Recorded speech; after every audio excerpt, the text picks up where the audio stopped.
Let's go. Spartans, prepare for glory. Here's the room fill up, be sure, and I mean just that, be sure to smash upon the like button, let a friend or a neighbor know where to go when they want to tune in to Cowboys Sports Talk and beyond. Come on. Notification swat up. I know we talked briefly about this, but let's talk about the Cowboys' new offense, Tex-Coast, plus return of Ezekiel Elliott. That's been the news. That's been the news that's been going on. Come on. 5, 4, 3, 2, yo. Shout out to New Media Gang.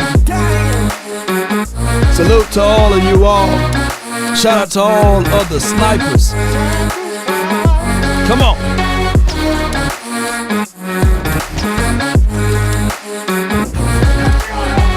Come on. Mama said there'll be days just like this. Come on. Come on. Hey. Ho. Let's go. Good morning, good afternoon, and good evening. Appreciate everybody for tuning in. The name is Law Nation, and I really appreciate each and every last one of you all for staying with me and wishing me traveling grace and everything. So we're back. We're live. We're lit. Shout out to you all for tuning in. Appreciate you. Thaddeus, I see you in the chat. Jay Worthy, appreciate you. Shout out to all. We will be on the final word tonight, a little later on. I really appreciate those guys over there.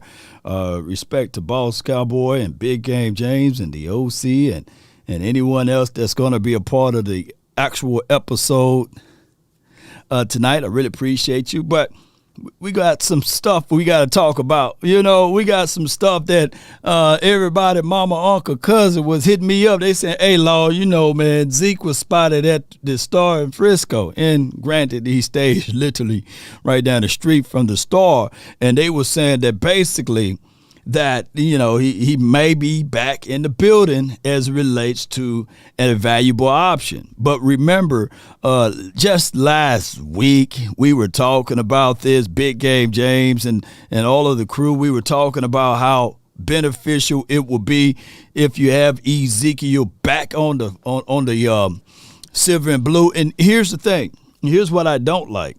And here's what I do like. There's cons and pros to everything, baby. It is. All right, so let me just say this. The con would be you don't know what you got. It's the levels in the area of this right here. Because you don't have evidence that something does exist does not mean that you have evidence that something doesn't exist. And the pro would be this right here. At least you know what you got with Zeke. Well, what I'm saying is that there are known knowns and that there are known unknowns, but there's also unknown unknowns, things we don't know that we don't know. Yeah, so that's the situation. So you would at least would like to see what Tony Pollard can do. You would at least would like to see what will Rico Didal, Malik Davis, Deuce Vaughn, Roll Joe, you know, you at least want to see what those boys can do before you say, hey, man, come on, Ezekiel Elliott. And the other news out there that basically you got other guys that's veteran guys that's out there on the market. And shame on me for not setting this up earlier. Let me see if we can build a plane while it's in the air. Bam, there we go. Shout out to this Twitter user right here. Let me give his name, White. He posted this right here, which when you look at it, you know, big name, still available. Crazy how fast year go by.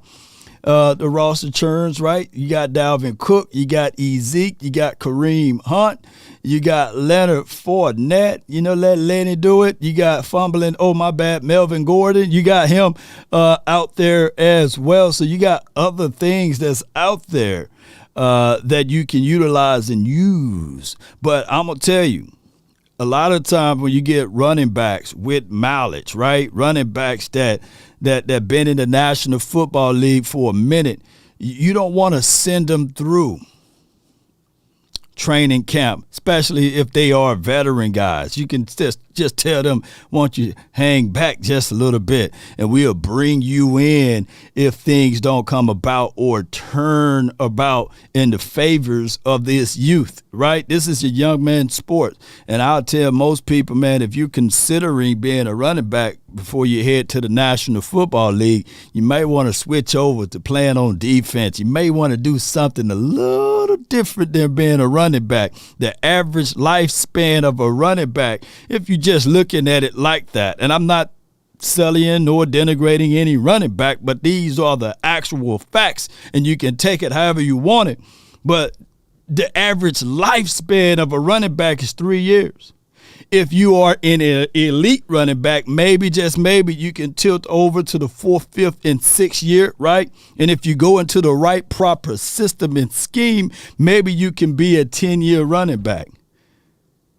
The days of Emmett, of him running all of those years are over. The days of, what's the guy name, played for the Niners, then he fooled around and played for a whole bunch of teams. I think he played for the Colts. I think his name is Frank or something. His name at the tip of my tongue. Those days are over with, baby.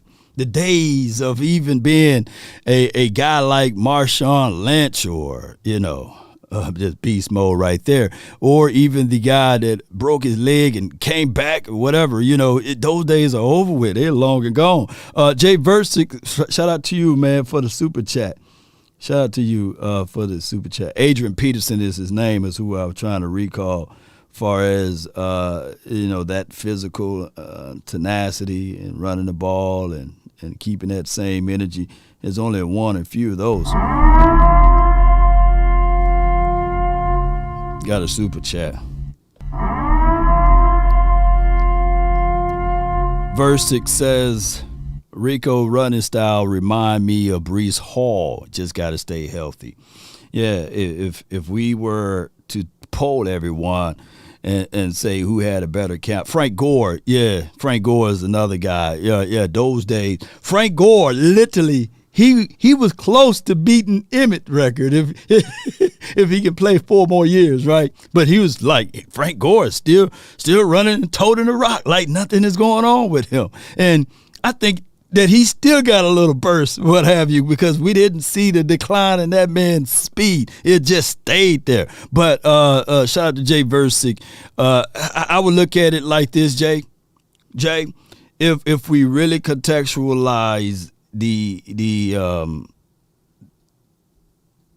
Rico kid, and if for those who were out there last year, you would literally say Rico was more explosive than Malik. He was more explosive at times than the other running backs. He was the guy that everybody turned their heads and said, hey, what's going on with that? And then I think he had the injury. He got to stay healthy. Yes, indeed. Got another super chat from my dog. He one of I saw the episode of my guy Boss Cowboy. He said he got shooters, man, and my guy Boss Cowboy really got shooters, man. But we gonna come up with a saying whereas we got our shooters, those who shoot, but smoke one for you, man. He's a sniper.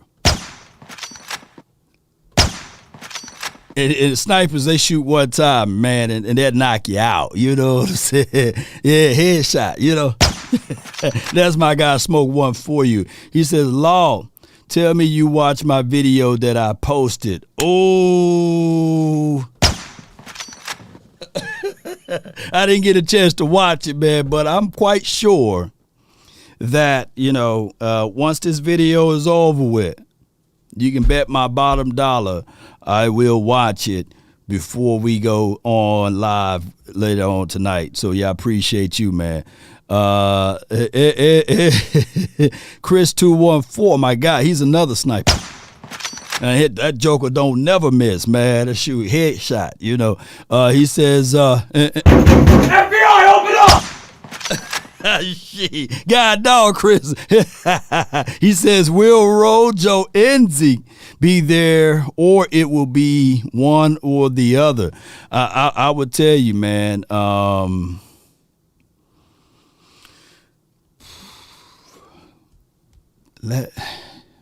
Before we throw the baby out with the bathwater with Rojo, let's give him a chance. That's all I'm saying. You know what I'm saying? Yes, indeed. Peasy said, "Hey, dog, that's Call of Duty." Yeah, dog, that's Call of Duty, man. Let me know what's your handle. I haven't played Call of Duty in a long time. Yes, indeed. But shout out to all my shooters and shout out to the community, man, all day. Appreciate new merch gang, man. We got new merch, man. Law Nation, new media, Cowboys community. We new media over here. And let me know if y'all like the threads. Let me know. Shout out to my brother, the Twin Maker. He's in the chat, I think, and shout out to him. That's my guy. We gonna have to talk about what happened this past weekend. Yes, indeed. Yeah. Fatality. He put bang bang in there. Shout out to him, man. That's my dog right there. All right, so we got some audio that we got to play, but before we get into those details there. I would say that I'm leaning on, and this is just me, I'm leaning on the new offense with a chance to see Ezekiel Elliott in this offense. I know people gonna say, "Law, man, wave the white flag, dog. Wave the flag. Give up on Zeke, man. The path of the righteous man is beset on all sides by the iniquities of the selfish and the tyranny of evil man. Law, just wave the flag, dog. It's over now, man. Go find that drop that said it's over now. But I'm gonna say this though. And Twin, he's in the chat. For these last few years, if you pick up Ezekiel Elliott, just pick him up, by his chin hair or by the hair that's on the top of his head, and you put him in a San Fran outfit, in a uniform, right? And you run him in that particular offensive pattern, wherever it may be, I don't think that people will have the same distaste of Ezekiel Elliott like some other people over here in the silver and blue, because what will happen here is you will see a philosophy, a formalized plan with Ezekiel Elliott. And I'm not just sitting here saying that Zeke is washed, he's trash, or that he will be elite over there, to the extreme of saying that, hey, he would have been able to beat everybody records, etc. But what I'm saying is that when you have a running back that have the kind of caliber of skill set that can nose the ball when he get down to the red zone, money zone, green zone, right? That needed some space and alleyway, that got a blocker, in front of him. Who knows what would have happened for that particular person by the name of Ezekiel Elliott if he was in a different system. Here goes my guy. Smoke one for you, man. Appreciate you. Sacrifice. He says, Law, last one for the day. Bro, Pollard, Davis, Vaughn, then Hunter, right? As our power back, he's been getting a lot of work in the offseason or in our offense. I can't read today. And he's a versatile man. Are you speaking in the mindset of Hunter, right? Are you speaking in that mindset? Now, here's what I'm gonna say with Hunter Lupke. He got the skill set. He have the ability. We can see it on tape. But the one thing that we can all say that we never seen it in the National Football League. And those are real things. That's the area of the unknown. Hell, that's the deal. And the thing is, and don't shank me with the butter knife, and don't snipe me, y'all. With my snipe. Don't snipe me, man.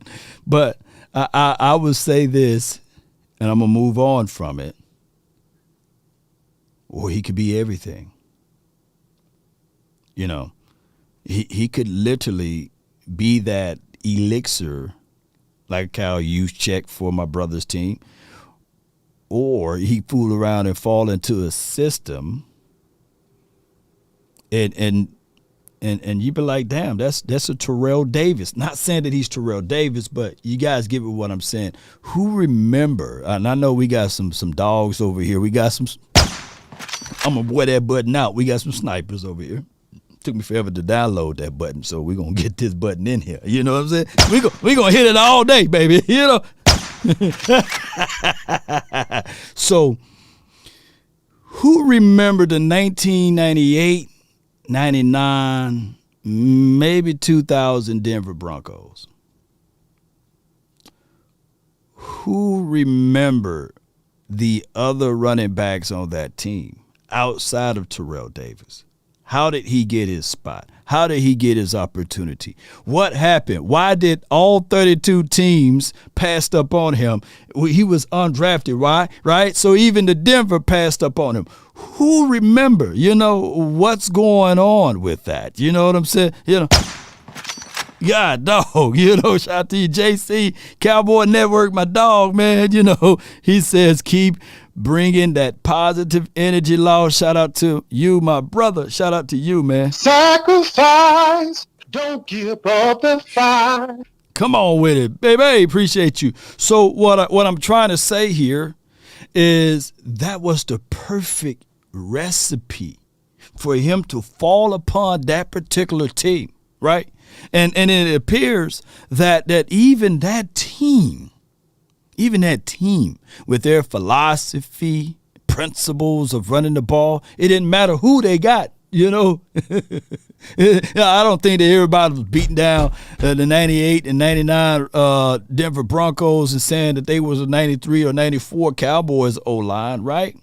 I'm not saying that any of their offensive linemen were trash, but it was a philosophy that was inputted over there that was tangible enough so that everybody can look back at and say, man, shoot, they went from him to Clinton Portis, who was the immediate running back from Terrell Davis, right? Was it Clinton Portis or somebody else? But it was a situation whereas these guys, Orlando Anderson, Clinton Portis, appreciate you. So what I'm trying to say is that sometimes it takes a philosophy and scheme and principle.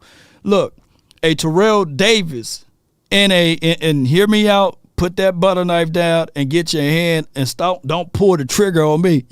Don't snipe Law over here. But what I'm saying is that I don't think that you would get the same Terrell Davis from Kellen Moore. And I'm not trying to snipe Kellen Moore. You know what I'm saying? I'm just telling you guys the truth.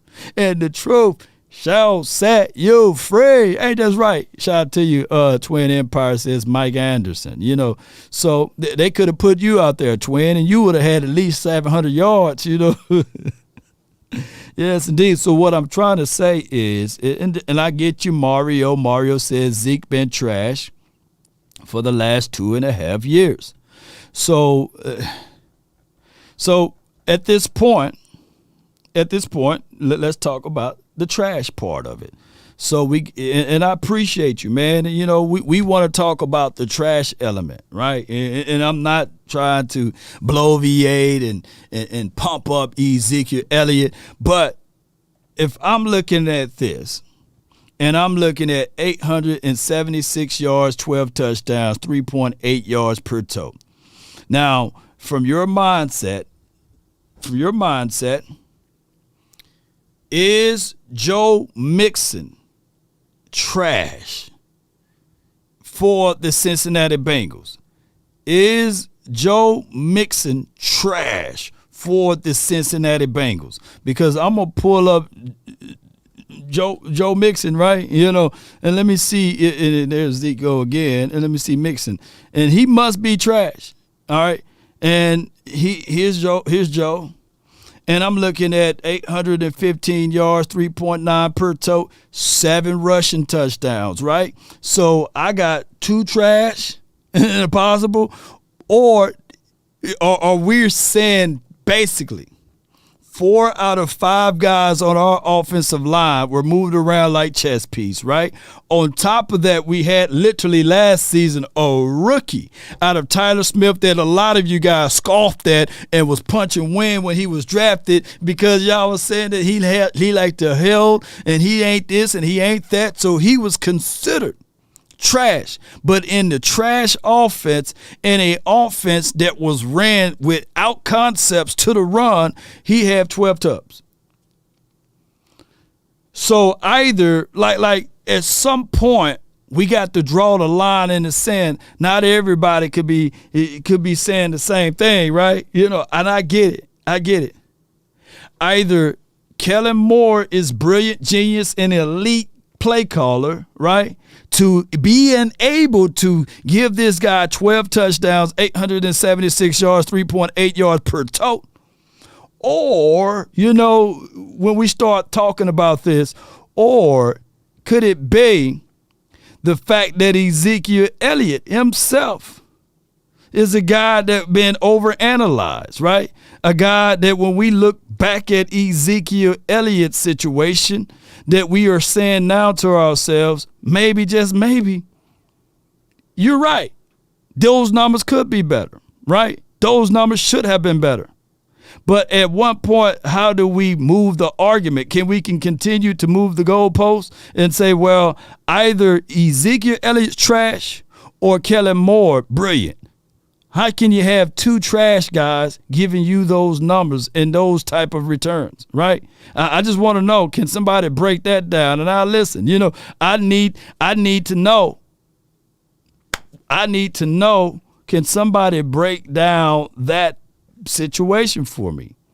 And I'm not even advocating for us to bring Ezekiel Elliott back now. I just want to know, can somebody give me an explanation on Ezekiel Elliott? How come he was still able to generate those numbers with Kellen Moore? Was it Kellen Moore's fault or was it Ezekiel Elliott's fault? Give me the answer, baby. You know, give me the answer. I need to know. I want to know. I got to know. I need to know. Welcome back. Darian says, appreciate you, man. He's one of those snipers, too. Welcome back, my guy. I told the others, ain't nobody come to see you. Otis! Appreciate you, my guy. Appreciate you. Yes, indeed. Yes, indeed. So I'm just trying to figure it out. You know, Dustin Banks, 12 touchdowns, mostly within 5 yards, right? So let's break that down.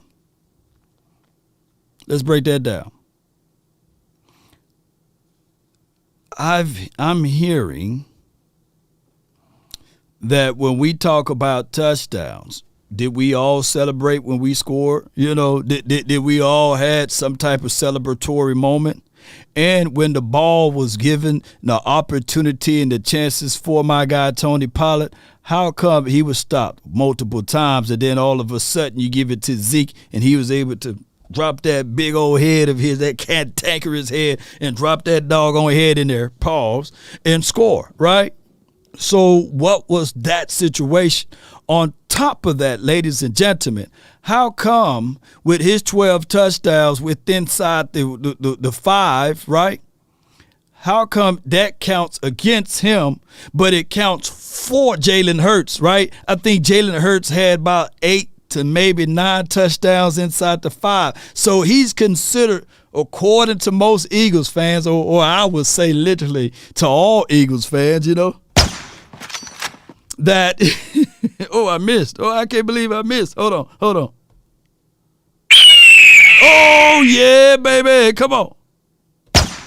I got that bird now. He's considered elite to all Eagles fans, right? Right. So at some point, where do we draw the line? Do touchdowns don't count if it's inside the 5? How many touchdowns did Emmitt Smith had throughout his career that was inside the 5, right? You know, or do we just say, all right, hey, man, let's take away from that? Because I'm quite sure that all of you guys, when you saw that touchdown, you guys was celebrating. Y'all was keying. Y'all was saying, let's go, let's run them up. I don't think that none of y'all was saying, Oh, snap, man. Z scored again, man. Come on, man. What's going on, man? It's Mr. Nasty time. Come on, man. But I get it, right? So write this down. What's good for the goose is also good for the ganderer. You know what I'm saying? That's all I'm saying. So my thing is, I would never forget. I'll never forget that we got a chance. We had a chance to see the same argument play out before 2 times in his Cowboys 27-year span. Revel, and I'm gonna read his super chat. He's sniping over here, baby. All right, he says, if I'm Jerry, I would sign Zeke, Dalvin, and D-Hop just for depths and try to go all in because we know the Super Bowl is our destination regardless. And you know.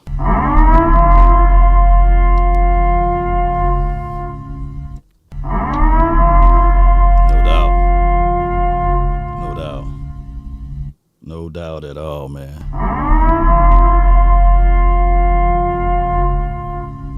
Yeah, that Super Bowl word, baby. Oh, yeah, that Super Bowl word.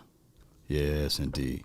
All right, so what I'm saying here, ladies and gentlemen, I just want to win games. We've seen this storyline play out. The next man up, he's going to be so much better. I'm old enough to remember. Troy Hamburg. Who remember Troy Hamburg? Put his number down in the chat too if you really remember. Troy would come in after Zeke, and we'll see those splashes. That big boy, you be like, God, dog, man, dog, that Troy Hamburg, man.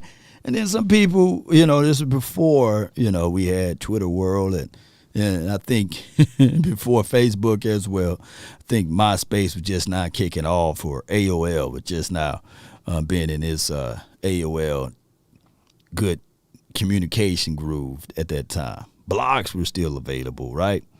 But a lot of people was saying, hey, man, that Troy Hamburg, man, shoot, he better than Emmett. They utter that, and I was younger then, still had baby hair, beard, you know what I'm saying?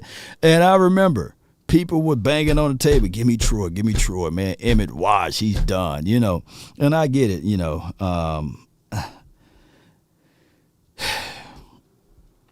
Fast forwarding to 2014, that latter part of 14, I heard the same statements. Hey, man, DeMarco Murray, all he do is fumble the ball, man. He leaving a lot of meat on the bone. He's running right into the person instead of bouncing it to the outside. Man, this other guy, this 21 guy, Joseph Randle, man, he's more explosive, give me Joseph Randle. And I heard people make statements and things about Joseph Randle. And then when his number was called, right, all we know from there, he stole cologne and draws. And I'm not finna put that and mark that with Tony Pollard, because that's a whole nother situation here. But don't spoil what you have by desiring the things that you don't, because at one point of time, the thing that you do have was something you dreamed for, wanted, wished for. You know what I'm saying? Yeah. Was it Julius Randle? I thought it was Joseph Randle, Yeah. It was Joseph Randle. His name was Joseph, right? I thought his name was Joseph Randle. And Julius Jones, whoo! Julius Jones can hit that hole, man, and skirt through there, and he broke his leg, though. But Julius Jones and his brother, I believe his brother's name was Thomas Jones. They was really good. Thomas, I think, played for the Jets and Chicago Bears. But Julius Jones, he was cut short because of that injury. And we passed up. Yeah, it was Joseph Randle. But not to go down history lane, but what I'm trying to say here is we got a new system. And if it's for a cup of coffee, bring the guy in. And I'm talking about Zeke, if you can. But here's what I'm saying too.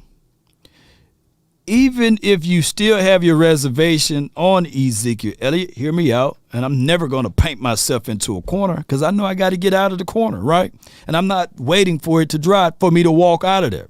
But what I'm saying here is, Cowboys, don't paint yourself into a corner. Leave all of the options open.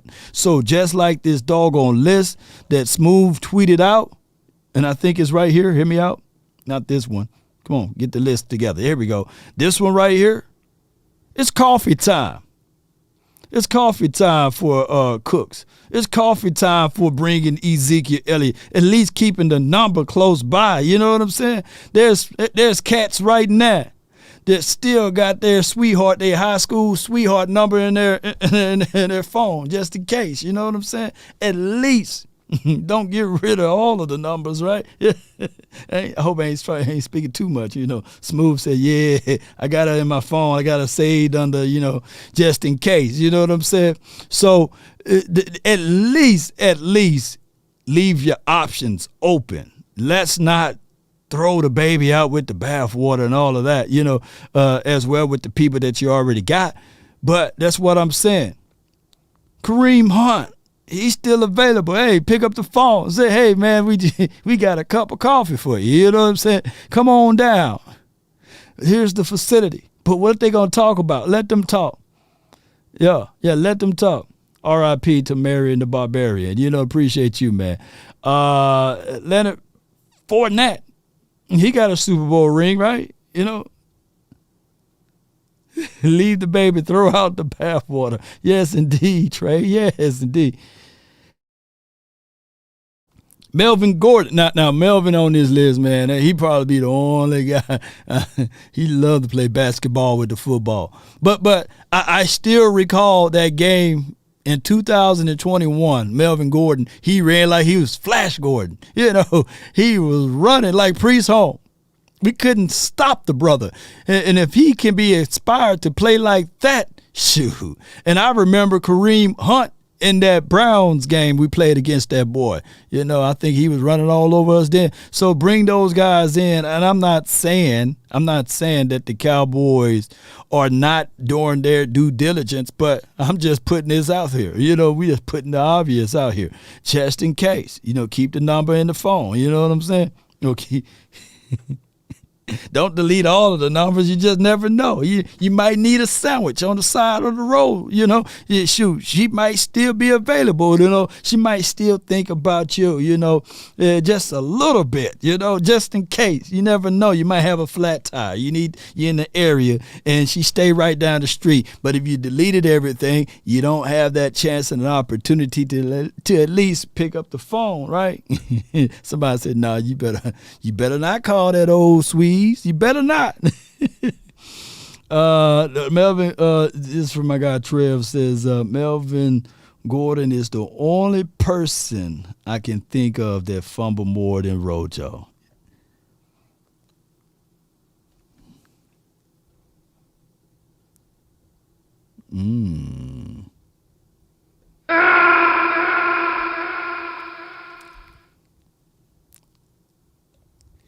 You know who got the most fumbles on this list? Dalvin Cook. Yeah, that brother loved to play basketball with the football.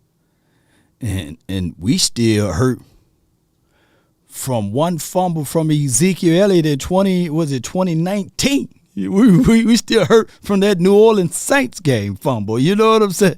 God dog, man. We still, let me see how many this guy, he fumbles.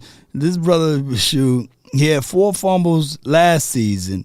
And y'all have amnesia, but good old Law over here, I'm sitting here like, yeah, them 4 fumbles, man, shoot.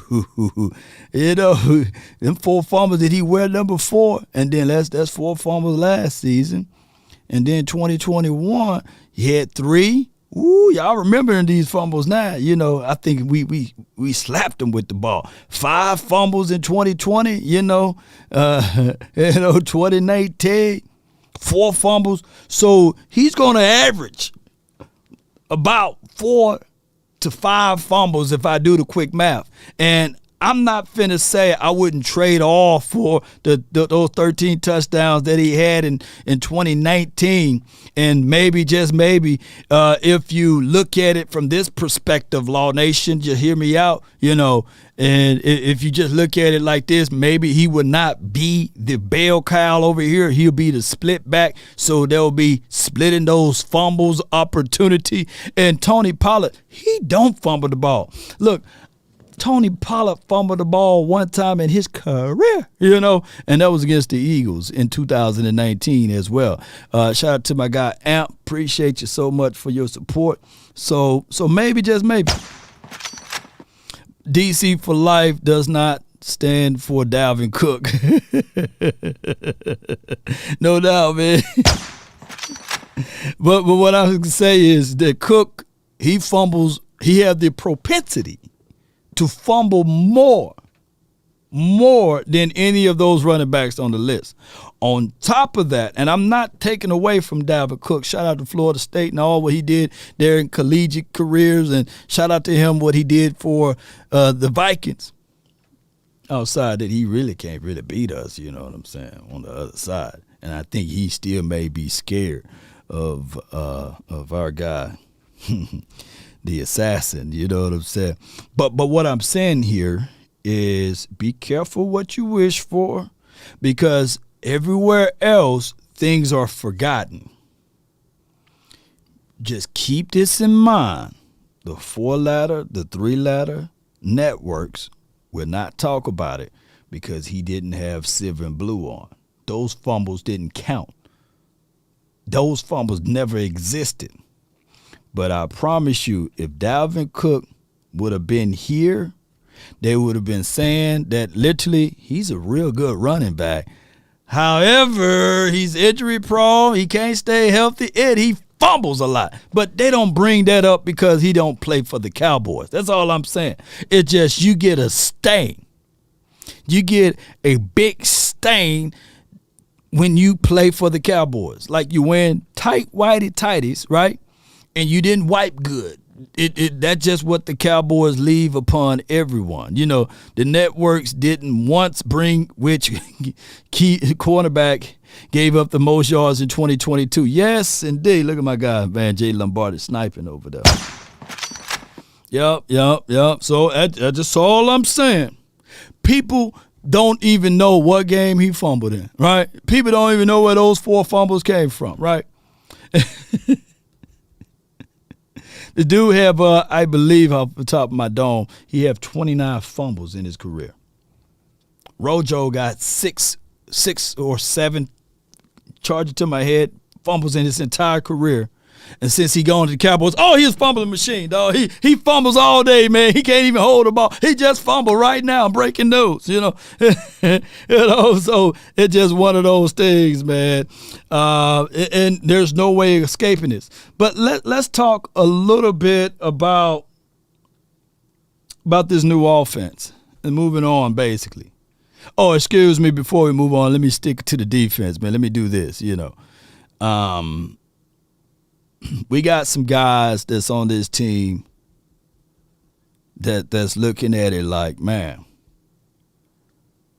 I want to be better than what I was last season. I want to get better training than what I had the previous season, We got a guy by the name of Micah Parsons. We got a guy by the name of Tyler Smith that look at it and say, hey, I want to be better. I need to get it out of the mud. And shout out to the D-Line vids, man. This guy always have great videos on Twitter. And when I think of Von Miller, I think of like, damn, man, could we just pull the trigger and got him, you know what I'm saying? But I know money is money. It's money. Right. But when I see the youth, like Tyler Smith, soaking in all of the knowledge and the understanding and wisdom of the game from somebody that's been elite in his field of study, it goes a long way, baby. not a short way. And when we look at my guy Parsons saying, let me get in on this, man. Let me get in. I got downs, man. I want to know.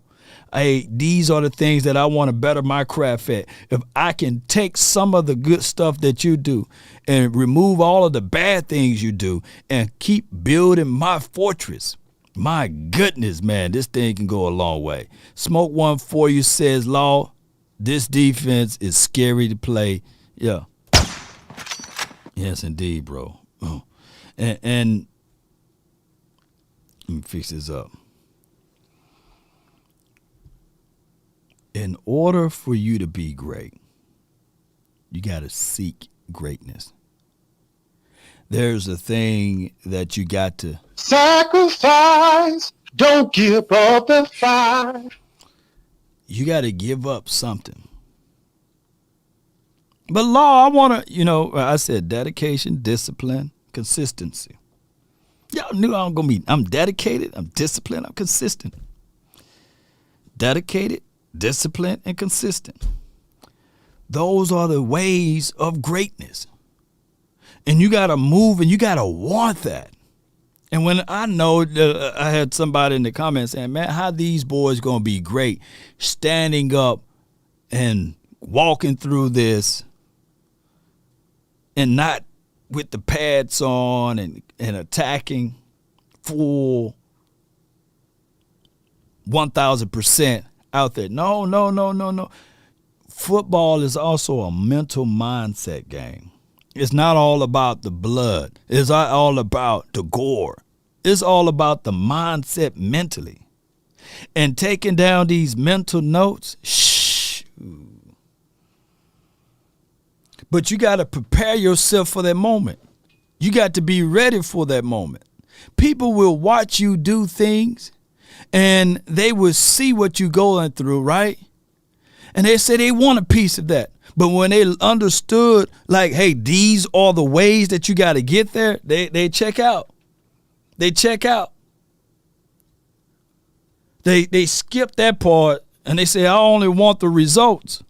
But you got to mentally digest this stuff too. You got to understand that if I don't know it mentally, physically, it don't mean a hill of beans of what I can do. There are people right now, ain't that right, Oscar? Ain't that right, Peasy? And I promise you, Oscar, Peasy, Dan the Man, Captain America, they probably fought some guys. They sound like some fighters in the chat. They probably fought some guys 2-3 times bigger than them. But mentally, they were more prepared. So that's why they made that guy. The bigger you are, the harder you fall. You know what I'm saying? Mentally, they were ready for it, right? But I want to be great. I want to be like, yo, sacrifice all what you have.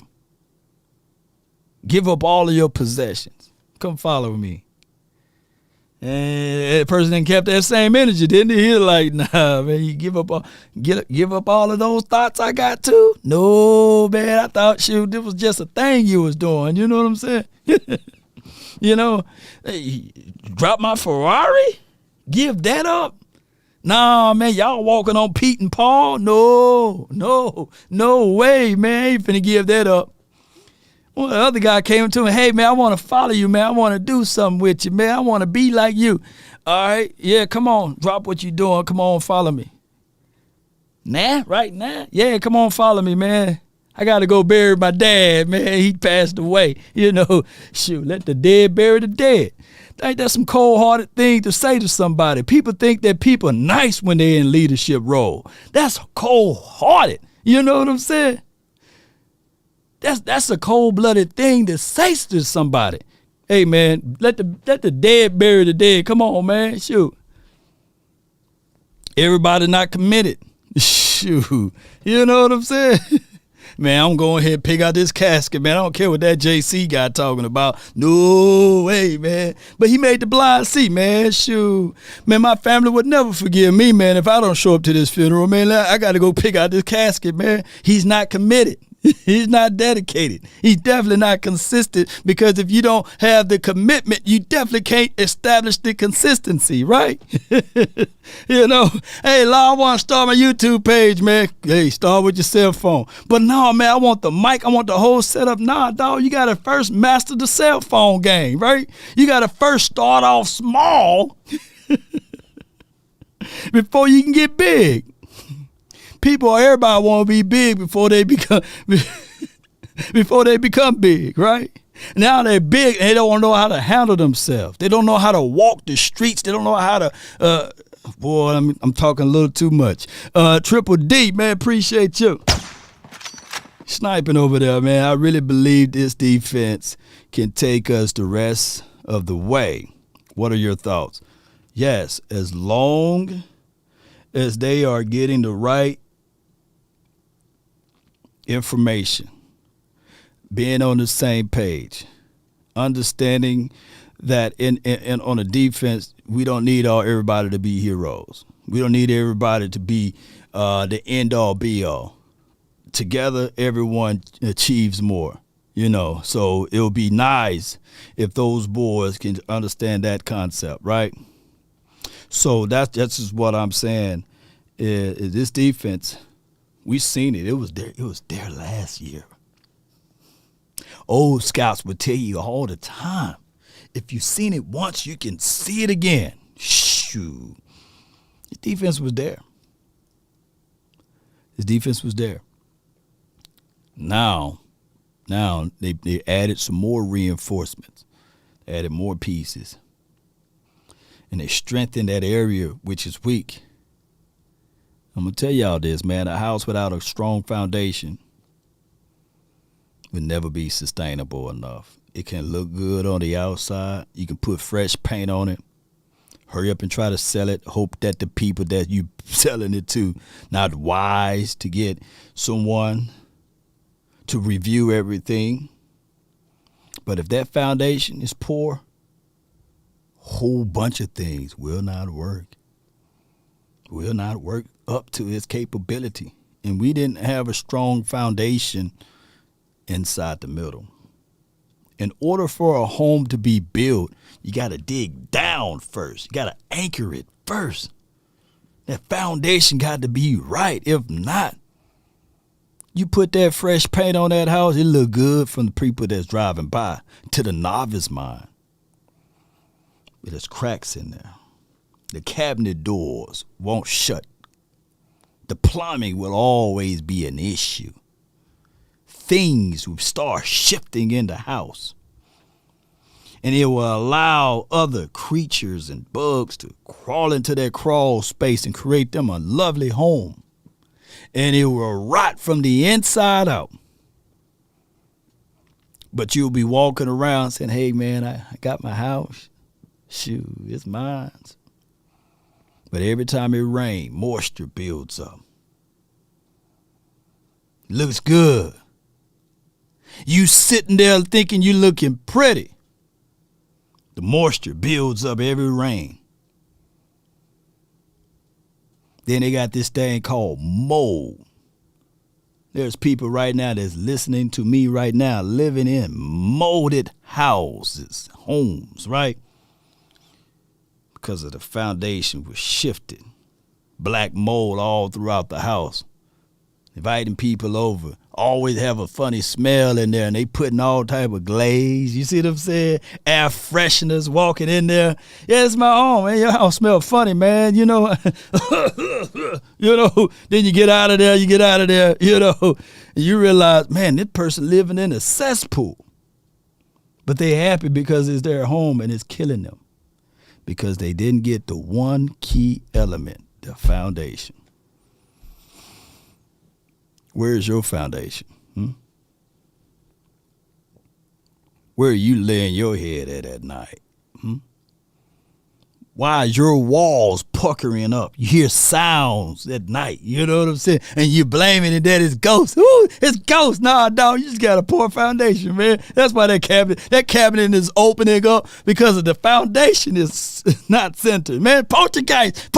Nah, man, that door won't shut good because the foundation. And when the earth moves, man, you blame it on everything but the foundation. You fixing everything. You keep saying that you fixing this door. You fixing this cabinet.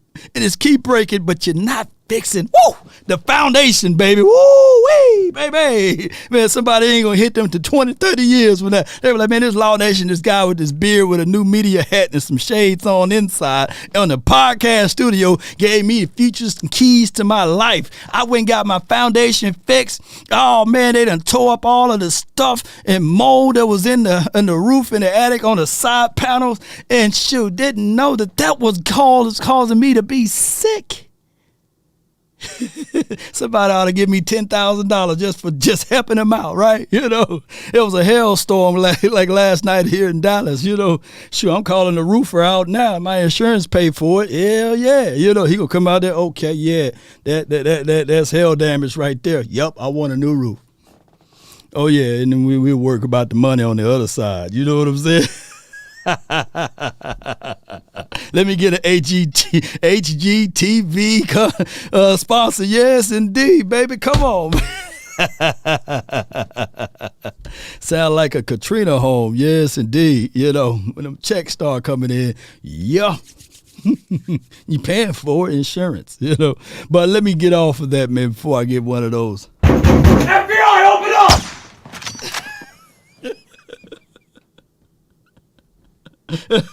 Hey, Law, man, I just came here for football, man. I didn't know this man gonna give me the keys to life.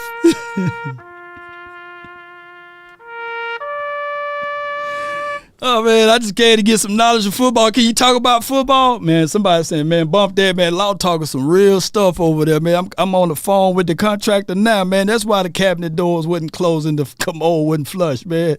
Oh, they paid for that? Somebody gonna have an extra $15,000 in their pocket. All right, man, I'm trying to find this audio. I'll stall it y'all enough, so. I think I hit the wrong button. All right. Let's talk about this offense, man. Let's talk. Y'all good? Y'all straight? Y'all good? All right. So, the Dallas Cowboys Tex-Coast, and recently in news, over 1,000. I think it's a little like 1 million fish. Let me see. Let me see if I can type it in. Texas fish on the coast. Let me see if they pull up. I think it was top news, top story in The Guardian. Dead fish washing up along. Yeah. I mean, I can't make this stuff up. Dead fish are washing up along beaches on Texas Gulf Coast, officials say. Here's why. The Cowboys changed their offensive philosophy to Tex-Coast, and we bring it up all of the nutrients in the fish out from the sea. You know what I'm saying? It looked like, one of those episodes on the Aquaman, when they got pissed off at everything and they started throwing everything onto the coast.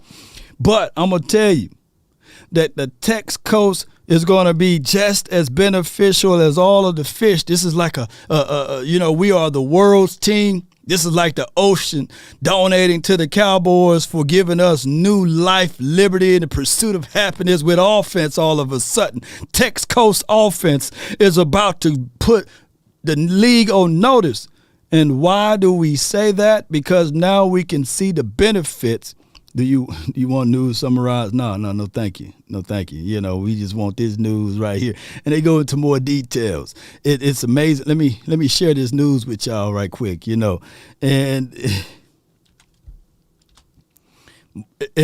y'all noticing, I was gone this past weekend, and then all of a sudden, everything done changed around. Fish is on the Texas coast, right?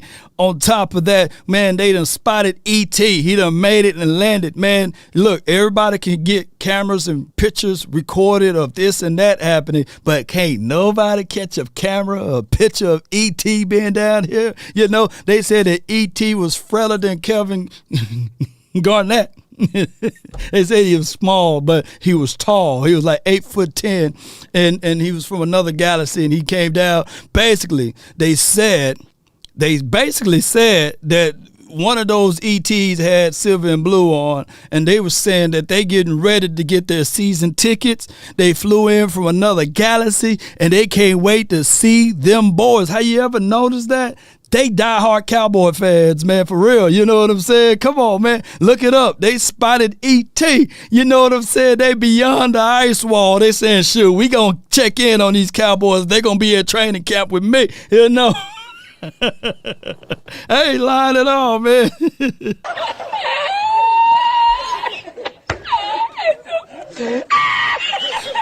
The sky said they don't want to be blue anymore. They want to turn orange. They want to give all the blue back to the Cowboys. I'm for real, man. I'm for real, man. So this Texas Coast offense, since we made that announcement, shoot, we been on one, man. So I can't wait to see this guy come into the scenes and be that dude for us, man. And this is my guy, Michael Gallup. He's going to benefit from this Tex-Coast offense. He's going to be another guy that we can all look back on and say, man, shoot, I get it. You was hurt, last year. You was going through your thing, going through your emotions. And Zaytoven says, I saw pictures of them, and I can see them now. Hey, man, Zay. Shh. Hey, bro, come on now, dog. Hey, don't tell them all the secrets, because, they follow Law Nation, too. You know what I'm saying? And they listen. They say, man, hey, Law, they just hit me up and say, hey, Law, look, man, don't give up all of our secrets, man. Come on. All right, so let's listen in to this information from the Cowboys, and I really appreciate y'all, man. I know we gonna get to it. We gonna talk about it. Come on. Can y'all hear that? Yeah. Doing great. Excited. Just a couple more days of work, and then a little bit of a break. It's gonna be fun. We've put in a lot of hours this spring, but it was really cool. Great camp. Just to see the guys get out there, and what we kind of challenged them with was two things. Number one, just, compete every day with yourself in the classroom. Obviously, we have to be controlled with what we do on the practice field. There's, things you can't do, but I thought they attacked the playbook. The meetings were great, and it's nice to have some film now to tie into the stuff that we were teaching in the classroom, going back from phase 1 to phase 2. But we're looking forward to Oxnard. It's going to be. He says looking forward to Oxnard. And the good thing about what he's saying, basically, ladies and gentlemen, is, and there's a statement, I can't find the quote, but you're going to have to take my word for it, is Big Mike McCarthy himself said, finally, we can play our caliber and brand of football. And I'm not taking that loosely. I'm taking that wholeheartedly. I'm taking that not just on the chin. I'm taking that with thought and reverence to the game itself, of looking at this situation and saying that finally we can see real football with concepts, real football with schemes. And I was listening partially right before I got live on this show. I was listening to what Sky, he had a whole nice, beautiful overlay of charts. And it hit me. And it took me a minute to go back and watch, and I'm going to go back and watch this era of this guy that's on the screen right now, Schottenheimer, when he was with, hear me out, when he was with Russell Wilson. And Russell Wilson's best years of his NFL career was with this guy that's on the screen right here, was with him. And I look at Russell Wilson's game, I look at his skill set. People compare Dak to Russell, saying that Dak is a bigger Russell, right? Now, Russell, when he was cooking, right, and they say let Russ cook, when he was cooking, right, full-course meal, right, before the 1-2 step was all everywhere, you know, and the kids getting older, he was cooking, right? He was literally cooking from this guy, Schottenheimer. So it's about to get real good for us at this Tex offense, right? This Tex-Coast offense, Texas Coast offense, if you want to say the whole thing. That even aliens from other galaxies beyond the third wall, right, coming up out of the oceans and turning the sky orange, they saying they ready to see this Cowboys play. Come on, baby. Fun to put the pads on them and do some real football. Everyone always called it the Texas Coast offense. I heard that, yeah. Very catchy. What do you guys think? You guys are the keys. I mean, yeah. I love that. Well, how were you able to kind of combine those two things, what they were doing in the past and also with the West Coast? Well, I mean, I think we talked about this a little bit before. You know, the number one thing is I said it, and I do believe it. It wasn't broke. I mean, what they've done here over the last, 5, 6, 7 years has been really good since Dak came in the league. We wanted to keep a lot of that in place. It's what our players know. We're a veteran, strong offense that's added some really cool pieces. We were very selective about the changes that we made. We tried to protect some of the language, the things that Dak has used for a long time. But we certainly added some wrinkles. And so, not to put a number on it, but we're somewhere in that, keep 70%-ish. We've certainly added some flavor, but I think the things that we've put in that were new, not only Dak, but Zach and Tyron and those guys, TP, they all like some of the adjustments and things that we've made. So it really has been a very collaborative thing where a lot of good give and take of the stuff that's been in place, stuff that Mike's done, stuff that I've done in Seattle. And again, it's nice to kind of get through this off season, and then we'll go to training camp, tweak some things, and then start getting. Man, he's shooting down all of those narratives of, and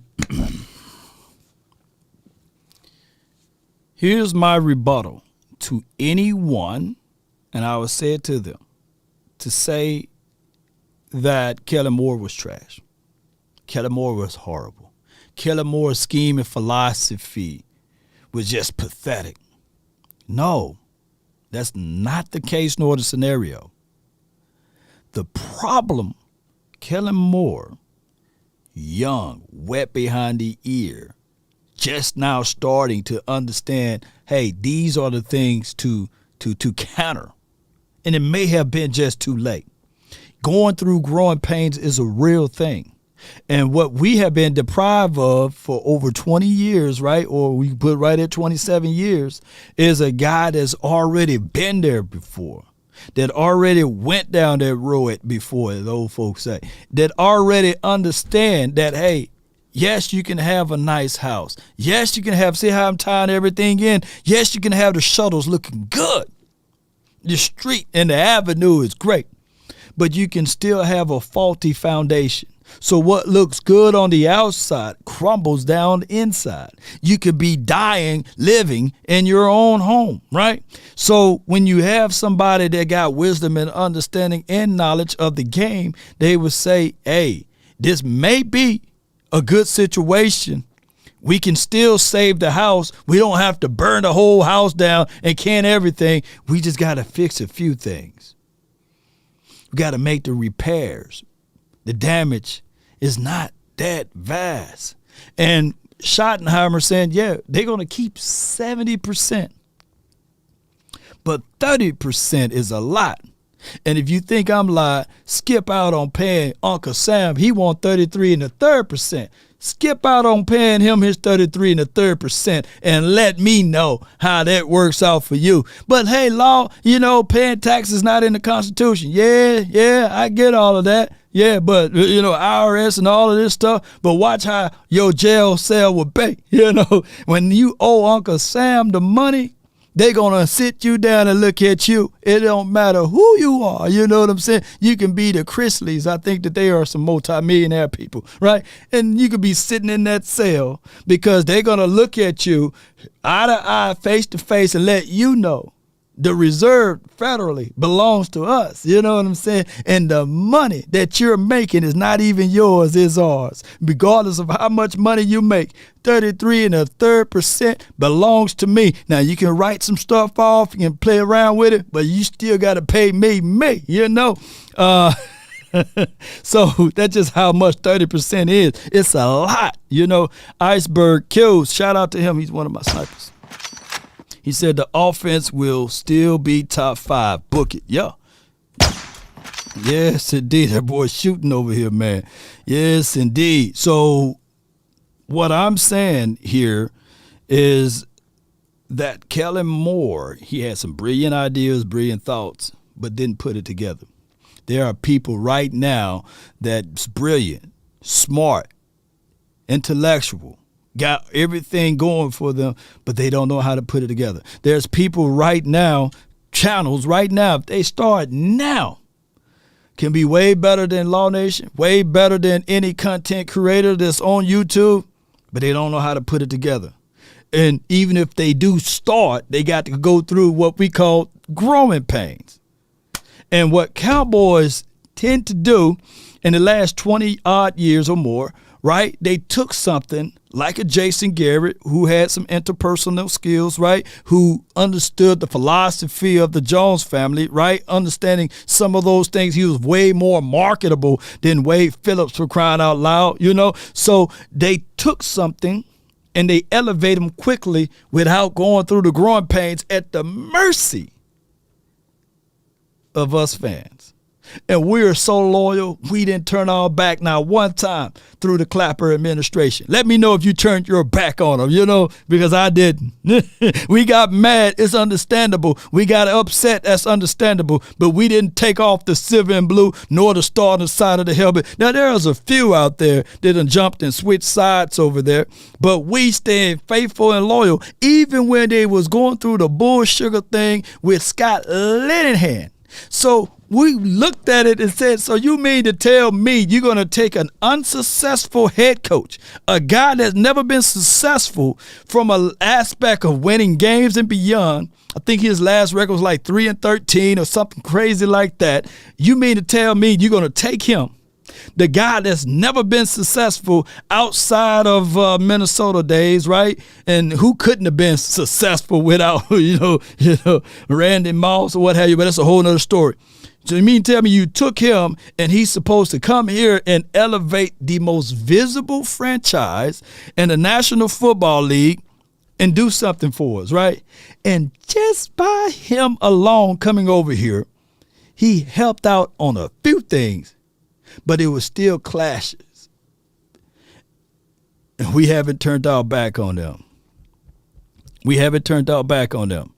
And we understood, even with Kellen Moore, most of us understood that there was going to be some growing pains. The man is still learning. He's still wet behind the ear. He's younger than me. You know what I'm saying? And I'm still learning, right?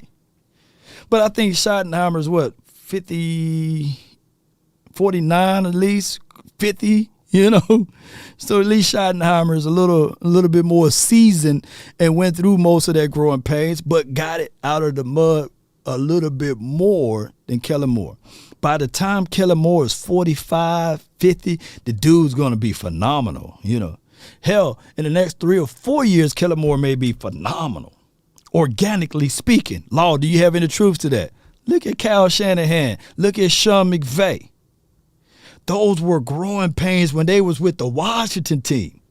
I talked to Louis T. the last time we were live, and he said, yeah, I would love to have those boys back in the Washington coaching situation.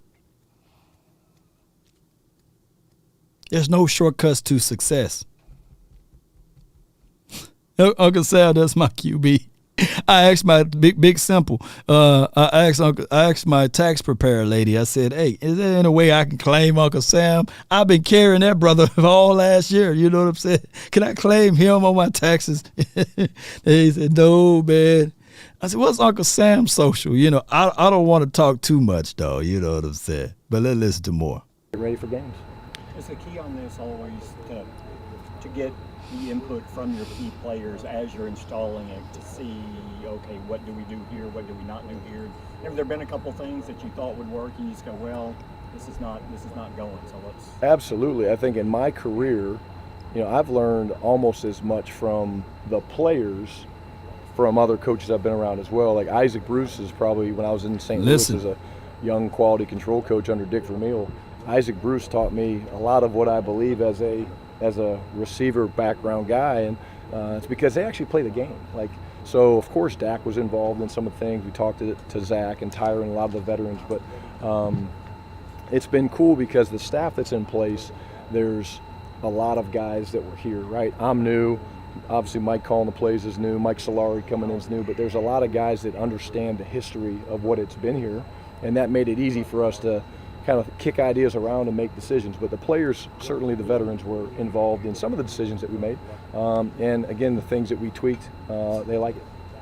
How do you and Mike view the tight end position this offseason with the youth in that room? That's good stuff. Listen. Experience. Is it going to be a true committee approach as opposed to like a number 1, number 2, number 3? Yeah, it still remains to be seen, but absolutely. I think you look at that room, and that was one of the things I was excited about. Again, watching from afar last year, looking at Jake come in and Fergie having the success that he did, and then, you know, Henny, Sean McKeon doesn't get enough credit. He's a really good football player.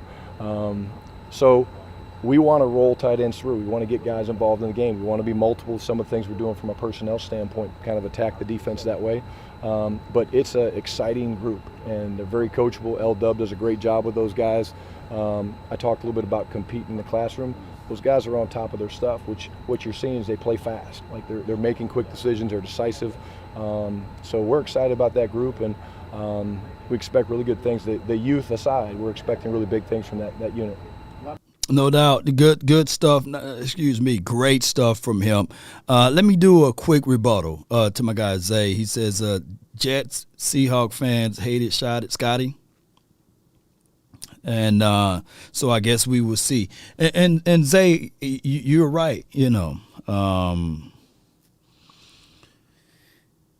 here's how I got to look at it, and here's how I want you all to look at it. It's not a one size fit all. It's not the Cowboys Jets, right? I don't think that the Jets had this personnel for one, right? And they historically, you know, I think that they've been to the conference championship game more than us in the last 20 years. But historically speaking, they haven't had a quarterback since Chad Pennington, maybe.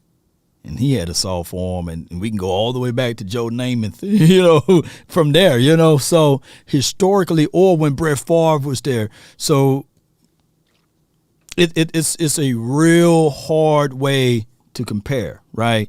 And I get it, you know. A lot of people thought Sam Darnold, you know, would be that guy, and people would swear to it that he's better than Dak right now, you know. But that's a whole nother storyline. Now, as far as the Seattle Seahawks, the evidence that's more tangible now is that they miss Schottenheimer, right? They miss Shotty. They missed him. So because they wish that they had the offense as fluent as it was when he was there. Now, granted, Geno last season, shout out to him for what they were able to do with Geno. Phenomenal year, and you could probably poke holes at that and say, no, they ain't miss him that much. But for sure, Sierra, not Sierra husband, what's his name? Oh, Russell Wilson, for sure, he missed Schottenheimer, you know, calling the plays. And that's how I look at it. So, yes, it's a wait and see moment.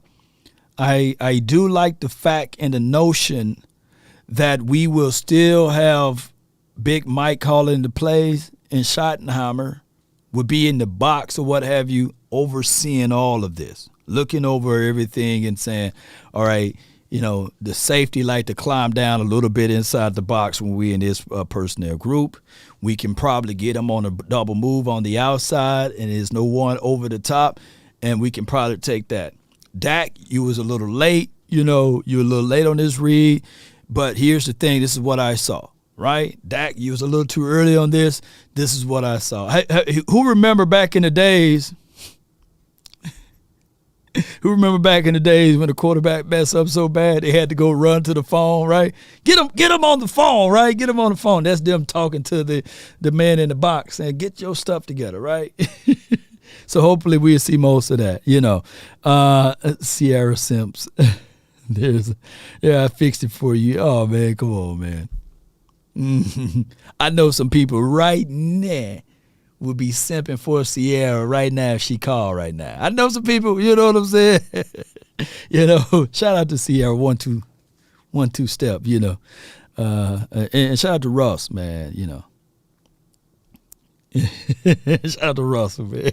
See how I cleaned that up a little bit, Russ? Shout out to you, Russell. We did talk last year about Dak was the interceptions, obviously, and did you look at him like he needs to be fixed and when you come in and coach him, or do you look at it as that was a one-off as to different circumstances in those games kind of led to some of those efforts? He certainly does need to be fixed. There's no question about that. I mean, guy's a great player. You guys know that. You guys have watched him more than I have, but he's a competitor, right? I mean, he's going to go out there and he's going to compete, and he's going to, I can make that throw. And so he's just got to understand situations of the game and down and distance and all that stuff, and clean up some of the decisions that, that he knows last year he kind of missed. But I love, one of my early experiences as a coordinator was with the Jets, and it was 2008, and I was coaching Brett Favre.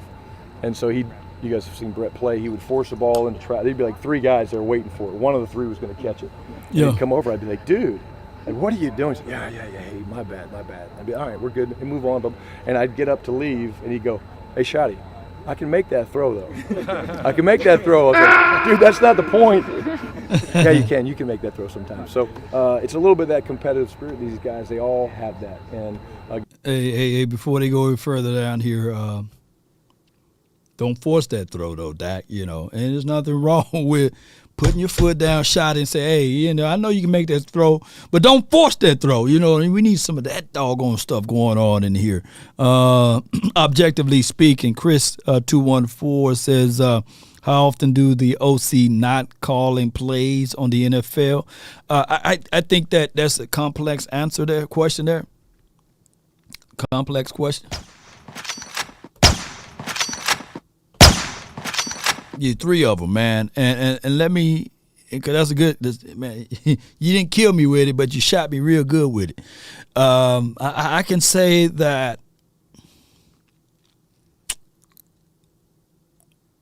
when you are working together as a team, you will see more continuity with it. It's no more, or it should be no more, you install it, you call it, right? And that was such a horrible way for Big Mike McCarthy to pretty much throw Kellen Moore in front of the bus like, dude, you install it, you call it. Meaning that from that wording alone, meaning that there was discourse, right? For those of us who can read in between the lines there was some type of discourse of Big Mike and Kellen Moore. You install it, you call it, right? So now that if both of these guys are out there and they're working as a team, even if I install Bull Sugar, right, then I want you guys to be able to say, hey, Law, man, I love what you do, but, man, you presented something terrible. You was wrong, man. Here's what you need to do, right? And if you one of my peers or you one of my people that's close in my inner circle, I will make the necessary adjustments, right? I will adhere to your advice. And now that you have an offensive coordinator and a head coach that's in sync with each other, not the group, but in sync, then you will have a better outcome, meaning that there's no feelings out there. There's no big I's, no little U's. There's an adjustment that I can adhere to and say, or I can listen to and say, you know what, I'm wrong. Okay, so now when we see this front, we change it in this way. And now we're working together, right? So if you install it, you call it not going to even be a thing, right? Me being upset and angry at Malik Davis, allegedly, for not getting the ball enough the previous week, we can put all of those feelings to the side now, and we can have a grown man heart-to-heart conversation, right? And we say, hey, man, we need to win this game at all costs, man, because I don't want all of the blood, sweat, and tears that we put in during the offseason to be in vain. And I need to be able to chastise the players enough so that they won't get into their feelings. But when you tiptoeing around, you are not able to chastise these guys. Even if, look, Grandma used to say, may she rest in peace, there are people in hell with good intentions, right? And she don't have a place to put them there, but it's just the analogy. You may be thinking you're doing something right, but you're doing it wrong. And somebody need to call you out on that, right? Whereas you don't get into your feelings. Somebody needed to pull Dak to the side and say, hey, you can't throw another INT, dog, even if it's not even your fault. We got to win this game. This game is a game of inches. So if Michael Gallup is late on his break, you need to tell Michael Gallup, you need to be able to be that leader to let him know right then and there, so that if the other guy, Tolbert, whoever else that's on the team, saying that, hey, Gallup can even get chewed out, shoot, and the next time I'm running my sets, I'm going to make sure I hit it perfectly. Because as the leader of this team, you got to walk that way, right? You got to be able to establish all of those things. And there's no hate, there's no shade at my guy Dak. I'm just telling y'all from a leader aspect. And I'm telling y'all, we didn't even have that from the coaching aspect, right? Y'all get where I'm going? Are y'all picking up what I'm putting down? You know, so this is what I'm saying. So hopefully we will have a team that's more unified. Black Lion, shout out to him, man. He says, do you think CD plus Cook will have 1,000 yards? Salute. They were dog sure if we play our cards right, man, we would have 1,000 yards, man, apiece. It will be very, very be a phenomenal situation for us, man. All right. But y'all get what I'm saying. And I'm not hating on any of those guys or the coaching staff or the players that's on the field. But I'm just trying to point out the obvious. Glenn Caper says, will the run and pass play be married or exchanged? For every run play formation, there should be a pass play formation that looks exactly like it. Yeah. God, dog. I never knew if I could press both of them at the same time. That's what you did to me. Yeah. Hey, man, you get a good one for that one. Yes, you want everything to look the same.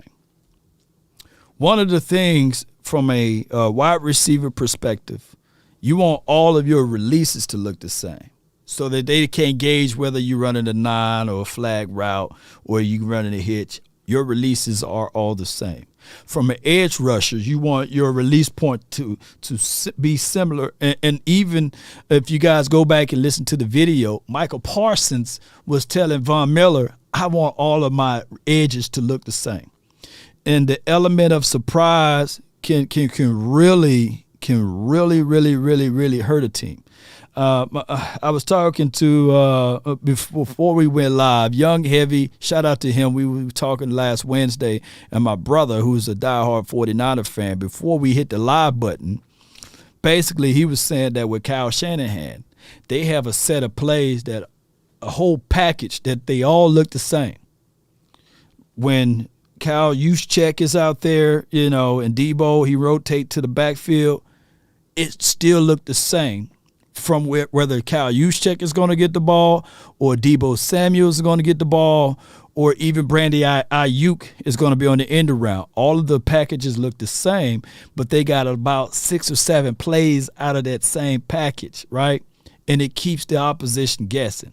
It makes the half of the field shorter to read or easier to read for their quarterbacks. And that's why you get some of the same results, whether you have Jimmy Garoppolo or Brock Purdy, or they call him Glock Purdy, you know what I'm saying, over there. And by us establishing that should help alleviate some of these inconsistencies. So, yes, I want my run formation to look just like my passing formation. I don't want it to be so obvious that we're in shotgun, right? And we going empty, and everybody, mama, uncle, cousin know that I can sit on the 7 route now. I can sit. Literally, as a DB, I could just sit at the damn marker now because it's empty. And if Dak is going to try to run it, then we have my linebacker to come down and field, or my force safety to come down, right? So when you think about the small nuances of football, you want everything to look the same, but at least with the element of the illusion, right? And we didn't have that over here because the dude, and I'm not throwing any shade or salt at him, he was still learning on the job, and that's Kellen Moore. Again, Dak loves some of the things that we're doing, from training the footwork and timing and some of the rhythm things, tying the routes to his feet. So we expect him to have a huge year. With that, Mike's talked a lot this all season when he's talking about changes. It's like the protection. When you looked at some of those interceptions, was that a schematic some in your mind, just the protections that were or weren't there on certain throws, and that's being incorporated in? When you look at interceptions, there's so many factors that go into Get 'em! it. Again, the point is this, the protection part of it, of us trying to want to tighten up some of the pocket, make it a little bit firmer, and how we kind of fit our backs into being a sideboard for different, whether you're sliding protections, things like that. That's something that we definitely wanted to address. And that's more of a philosophy for Mike and I that we've been around, and Mike Solari and I being together a couple different times. Get him. That is something that we've definitely worked towards doing, and I feel like we've come away with not only just the right answers and fits for blitzes, because everybody talks about blitzes and how you block those up, but just even in a 4-man rush, whether you're sliding or whether you're a pocket declaration where you're blocking the mic, how you fit the pieces together. Because the backs are involved. Whether they're blocking someone or they're just fitting through a gap, they're always involved. And we you heard definitely it? Play in a physical mindset in all protections this year. Speaking to the Always involved, man, and that's good. My guy Ortiz, shout out to him. You know, he says the fact that they're keeping 70% is a lot about the scheme. Yeah, the scheme was pretty dope. It's just that they didn't know how to piece it together, right? And my guy Iceberg Q says Shotty is spitting, yeah, right? So it is what it is at this point. You know, we talking about a standpoint on how you can manage to get these things together. All right, man, I done wrapped up with you guys enough, man. Shout out to Cowboys.com. I have more and more videos. We had a quick excerpt on wide receiver. Let me do this. Let me play this quick excerpt and or video audio clip, and then we'll pick up the you guys want to do the phone lines for a few seconds, let me know in the chat, and you guys can go ahead and hold your places there too. But let's listen to Prince. Robert Prince. What have your impressions been of Brandon Cooks? Now you've had several weeks to work with him. Yeah, Brandon's great. I actually worked with him in Houston in 2021. And first of all, great human being. Obviously, you see the speed on the field, but what he brings to the room, he's a great pro, and it's great for the young guys to see, you know, what a guy like that does to get 1,000 yards wherever he's been. He's had production, but it's been great. What does it mean to bring in a guy who's been a part of the organization and been played the Super Bowl when he's talking to the younger?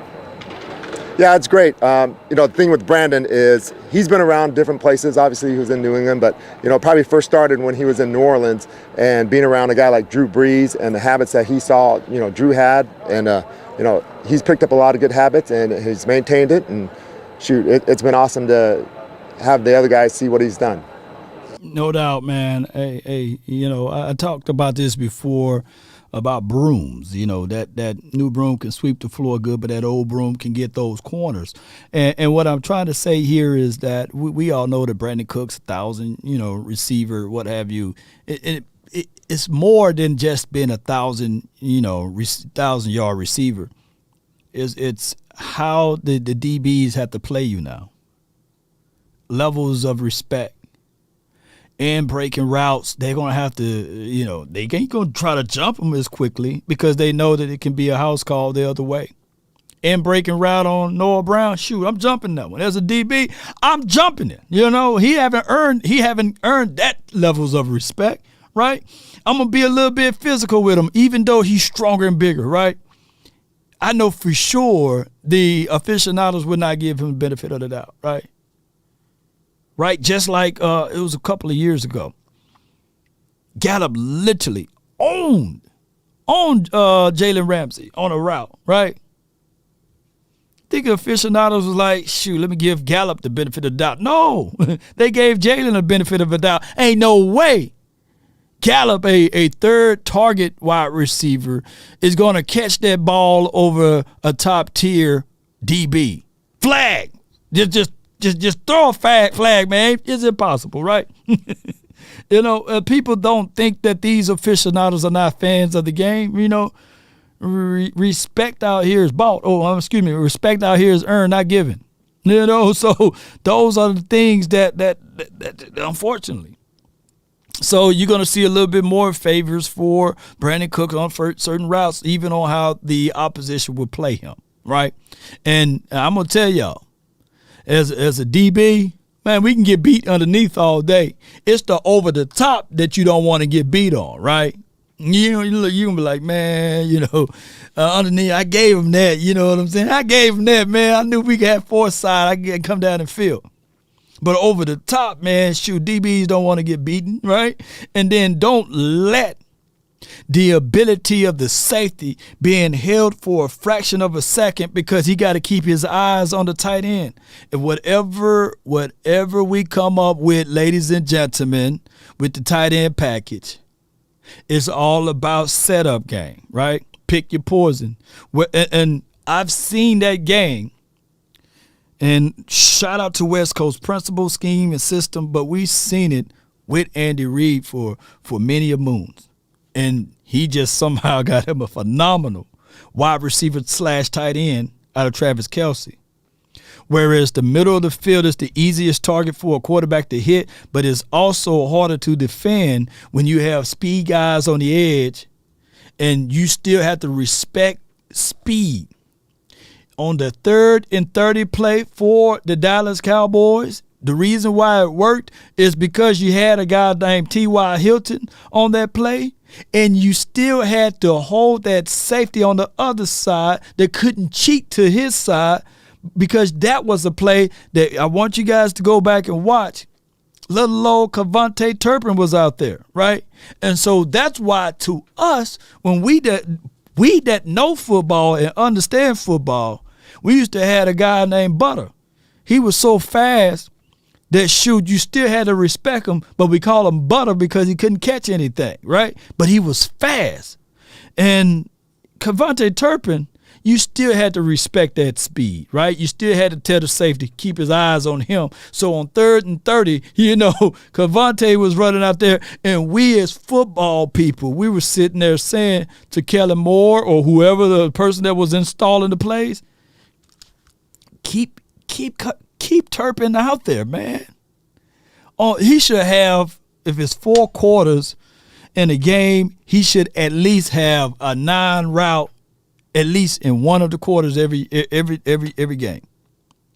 Just run it up, you know what I'm saying? Hey, all right, on this play, we just gonna run a 9 with you, Cavante. We not even gonna. I would tell him in the huddle, we ain't gonna even throw you the ball. We just gotta make the defense play on us. And the day that they slipping, we gonna make sure we eat. I keep hearing people say that Lucky Whitehead wasn't a valuable asset to us in 2016. But that end-around play for Ezekiel Elliott would never happen if not Cavante Turpin, but Lucky wasn't on the tape.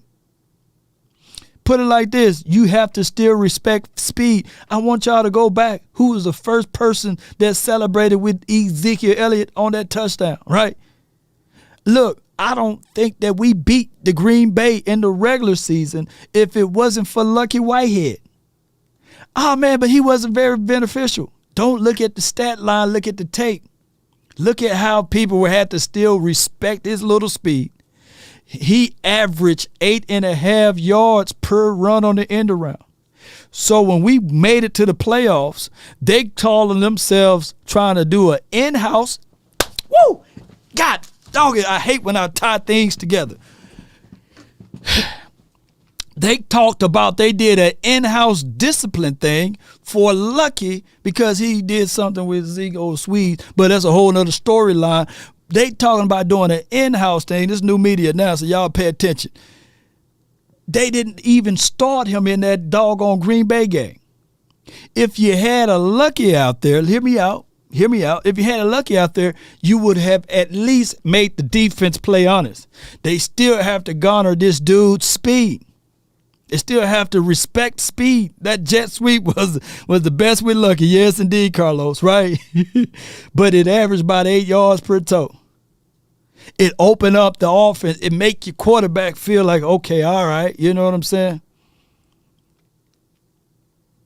But we don't win those games if you don't put those guys in the game. And it goes back to our feelings even just last year against the 49ers. We didn't get – people think that we got blown out by 60 points. We lost by less than a touchdown. I think it's 6 points collectively. All we needed to get those boys out of that cover 2 shell where they dropping 6 is a doggone good gut wrench and run to make the doggone defense play on us. But by them being in their feelings and not understanding the totality of the game, we never could get that big break. So you dropping your quarterback and everybody's sitting on routes. Sitting on their first pick. And I'm not saying that Gallup was exonerated or removed of those things, nor Dak. But as a DB, I'm sitting on it and then he didn't cross his face. I'm dancing. If I saw that, my eyes would have been big. And then the second INT, you go empty. Look where the guys were at on the sticks. Come on, man. Let's get these phone lines jumping, man. Boy, I'll be all day talking because I'm hyped now. Ooh, y'all done got me hyped, man. Y'all done got me hyped, boy. Call my phone, hit my line. Only ones who down. Only the ones down for me, baby. Keep it super thorough my way on this side. Keep it super 657-390-7391.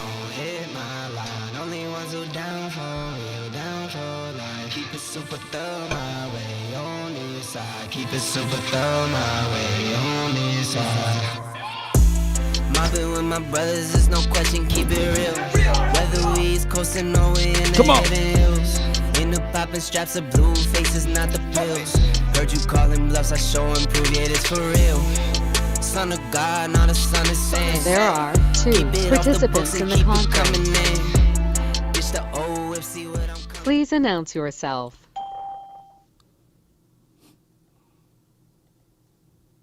Chris 214, man, you live. What, Law? Nothing to it, Chief. Holler at me, man. Talk to me. Man, so from listening to what you just said, I would rather have an efficient offense that's going to work against the higher tier opponents than having the number 1 offense in the league, the number 1 point scorer. All that is cool. I'm not saying that it's bad, but it's cool. But with Kellen Moore, yeah, cool. You got all like the flashy numbers and stats, but when you went into the playoffs and play with these higher level teams who can play with you, all those number 1 points and stats and stuff, it didn't do you no justice because you wasn't efficient. You don't know how to counter. If you know, which I do think that we'll get that out of Mike McCarthy. We'll have more experience. Yep. Be more smarter. You know what I'm saying? It's just the flashy stuff is cool, but like if you don't apply that to experience and smarts, it'll do you no justice. And I think that's what Kellen Moore was doing. So hey, but that's all I had though. Man, you right on it, man. You got to have the ability to make teams think and make them play left-handed when they were trying to go right. So I appreciate you for that thought, man. Appreciate you, fam. That's Chris 214, man. Yes, indeed. Y'all must be still on vacation, man. I opened the lines up. He was the only one here. All right. Well, I thank y'all. We opened the line up. The 657-390-7391 is the hotline. Line for your buy. Well, it's not a hotline. It's a cold line right now. Ain't nobody up in here. But it's all good. Appreciate all of y'all, man, for tuning in. Well, at least he got a chance to get that out. So we'll give it 4 more minutes. And if nobody else in here, man, we'll close it out for today, man. But I really appreciate y'all so much, man, for being part. We got somebody now. Maybe that's what it was, man. Y'all just wanted him to get his shine. Ain't it right, Jay Worthy, man? What's good with you, man? Hey, man, Lord, that was unbelievable what I just heard. I'm like, ain't nobody calling? Okay, let me pick up my phone. Crazy. I'm sitting here cleaning up the house and just listening to all the good comments, the good content, and all of a sudden I'm like, all right, let me jump in there with my boy Law real quick. Appreciate you, bro. Talk to me, man. What's on your heart, man? Yeah. See, the thing is, I was listening to the show and I was thinking, I said, Kellen Moore, had a bunch of plays, a bunch of play calling. Kellen Moore is good. We had a good offense.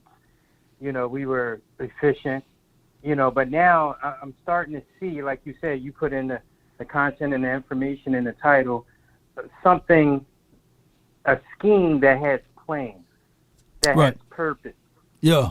And so when I'm looking at it, I'm saying this is going to open up so much of our players' attributes, their true attributes, that they're going to be so efficient that no one really is going to be able to recognize it.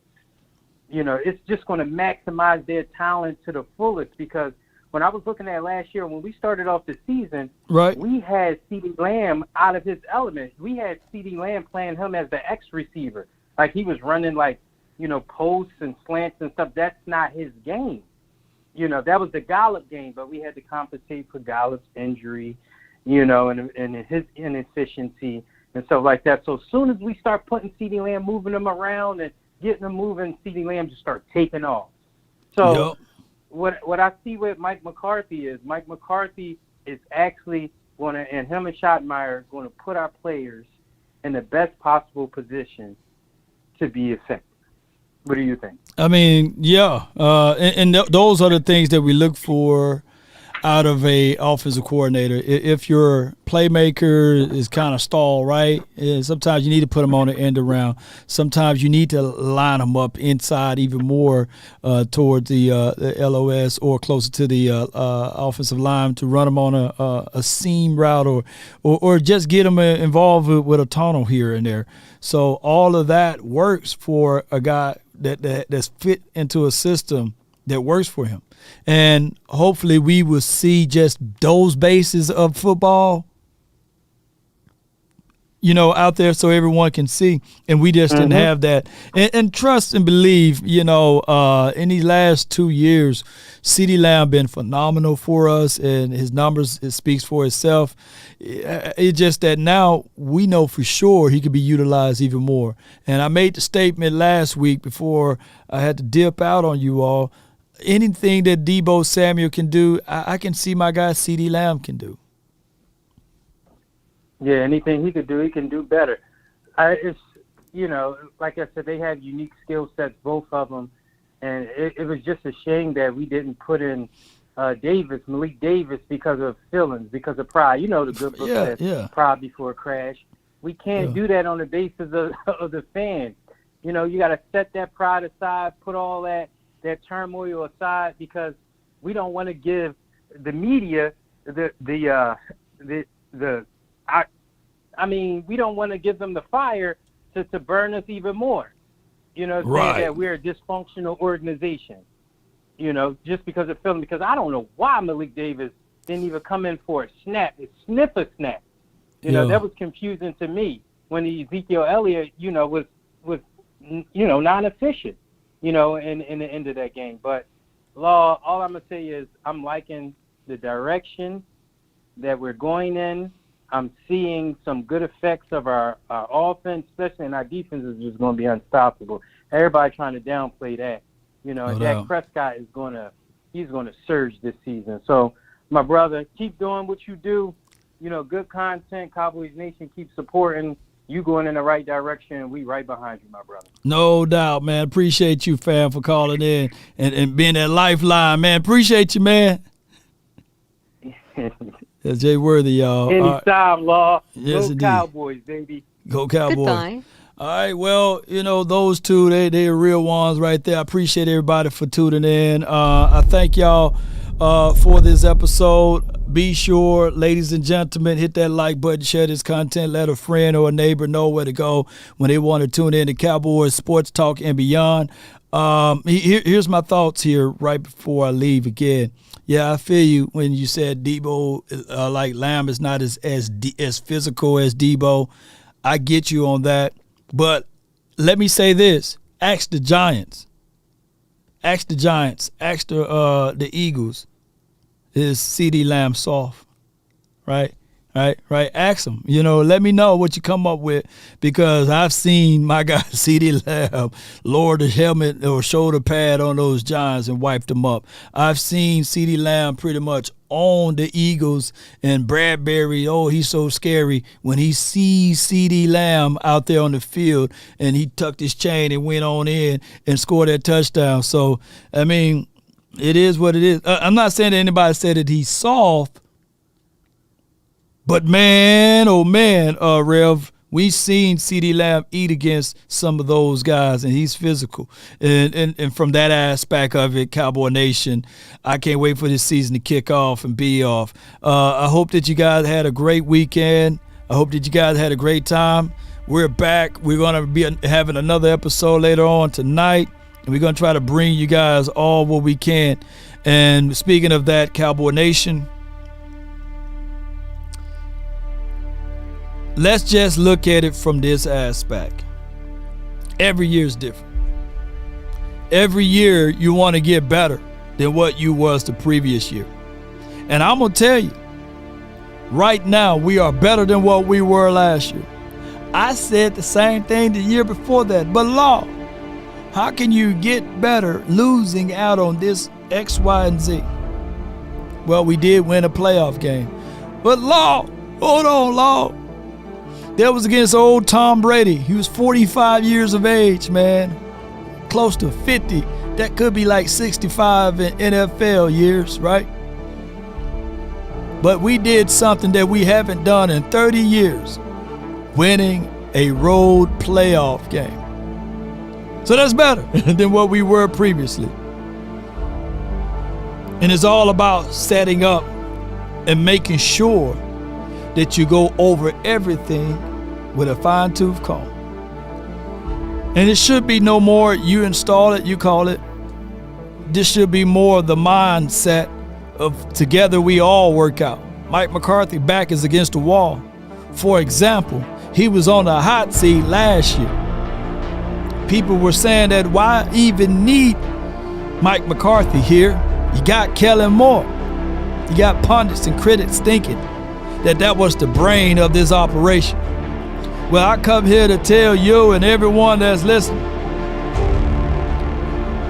the reality is about to be here. And who will stand tall?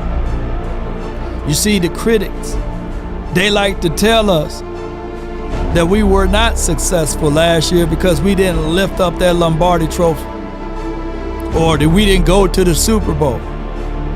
I remember saying a prayer last year that I want to see my guy Dak Prescott lift up a trophy in the Super Bowl. I wasn't precise. He did. Imagine if I was precise, you know? So how precise are you guys with your prayer and your thoughts? So I want this team to lift up a Lombardi trophy, being the victory. You know what I'm saying? Write these things down on my way out. Apply them to your life if you can, or share them with someone. If there's one thing a man should always do, mainly to himself, be true. Never allow someone to change your point of view unless what they bring makes sense to you. Never judge a man by sight alone, nor by the height he has grown. And when speaking, keep it at a moderate tone, because raised voices turns hearts into stone.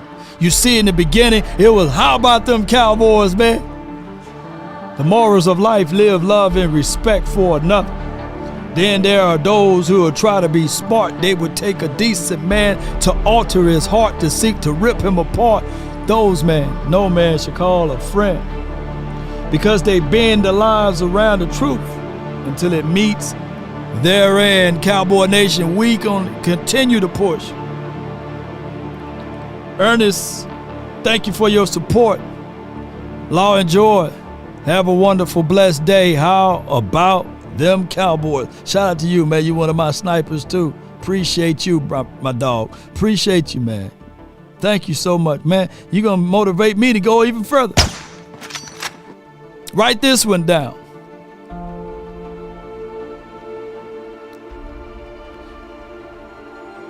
If you want a thing bad enough to go out there and fight for it, to work day and night for it, to give up your time, your peace, and your sleep.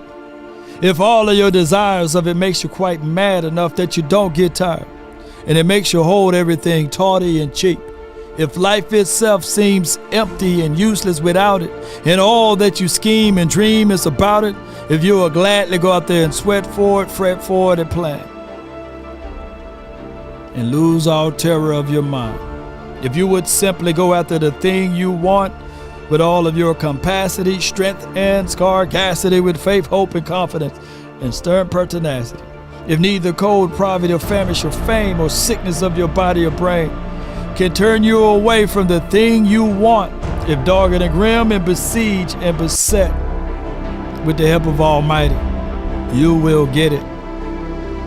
I want you guys to right now do the nation a huge favor, not a small one. I want us to have unity in the community. I want us to be together and reach out to my guy, Scooter McGruder. He lost his father today, and he's going through it right now. Reach out to him, let him know that the nation, we are all family here, and we have extreme love for his passion for the Cowboys. One of the things that he said in a caption, the only reason why he's a Cowboy fan and why he loved the Cowboys is because of his dad.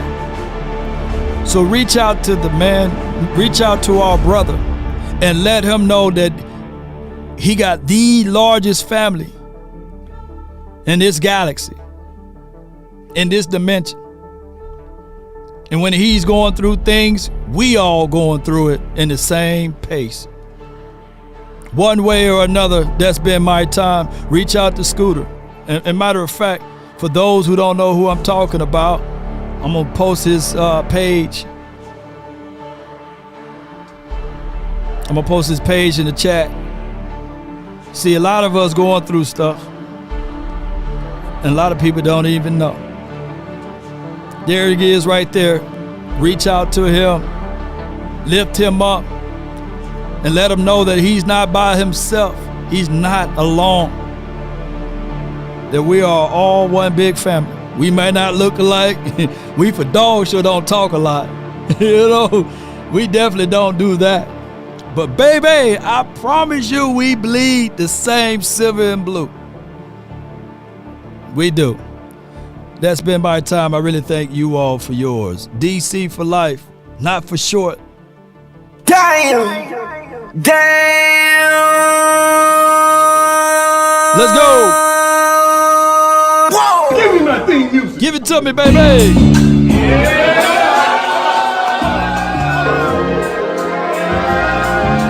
Yeah. Final word tonight, baby. Kinda check or something. I've been really in the field, The greatest running back, one of them of all time, Emmitt Smith. Y'all see him in the back.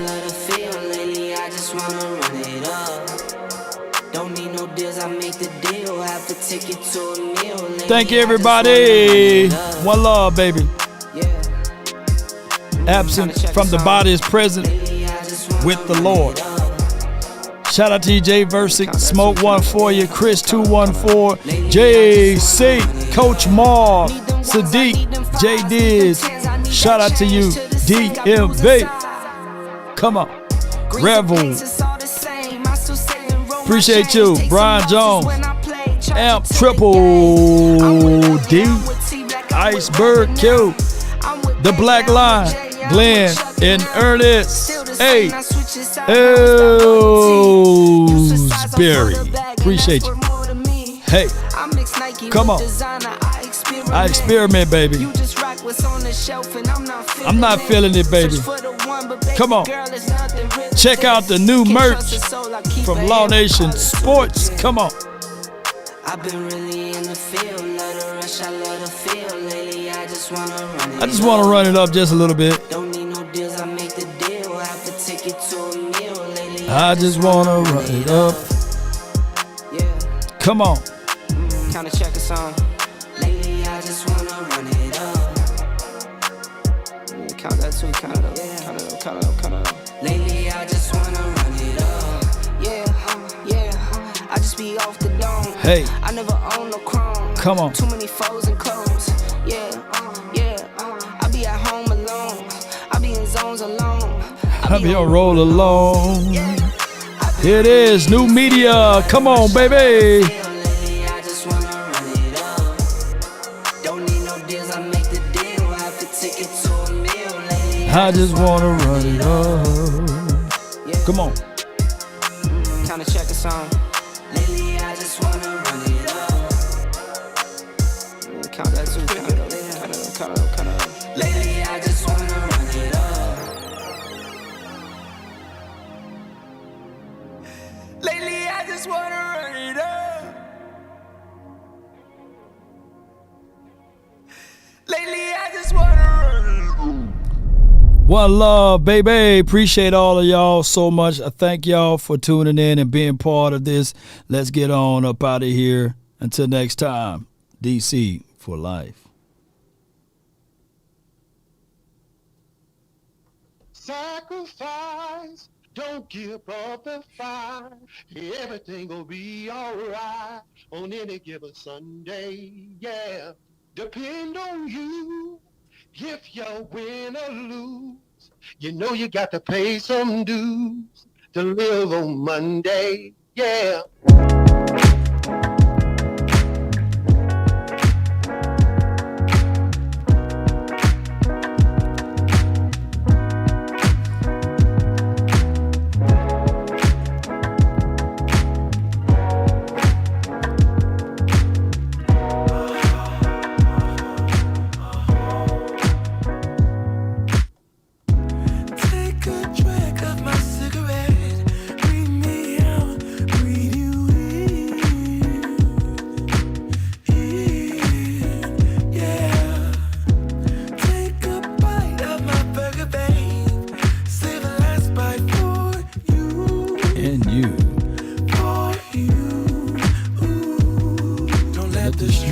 lights hit you.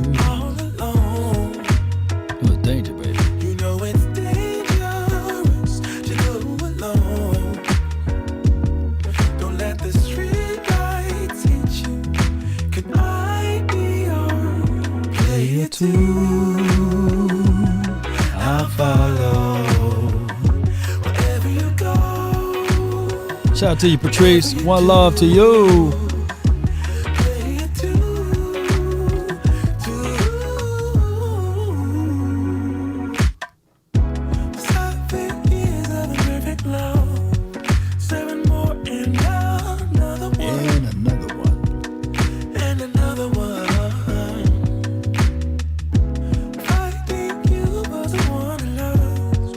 this music calm me down. I just be rolling, really.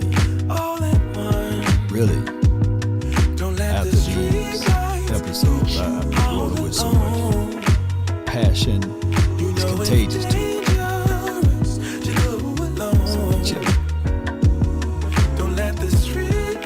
Get your hat on. If you got one of these, let me know.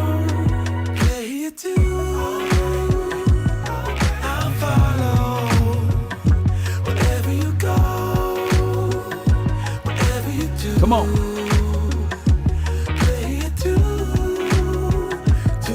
Appreciate y'all. One love, baby.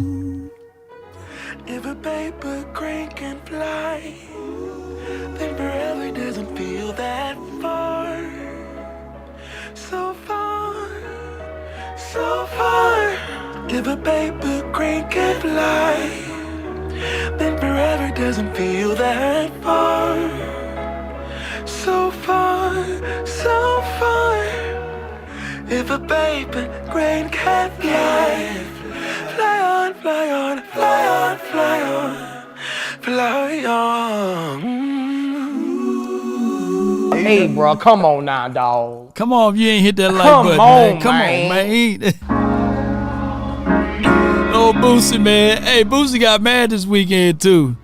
His son talking about he don't want the Boosie fade no more. Hey, somebody let me know what happened to Floyd Mayweather, too, man. Nothing's working. But there's something inside of you that says, Let's go, baby. I just have to follow that. Because you don't know who you're going to be, We up out. Let's go. Salute.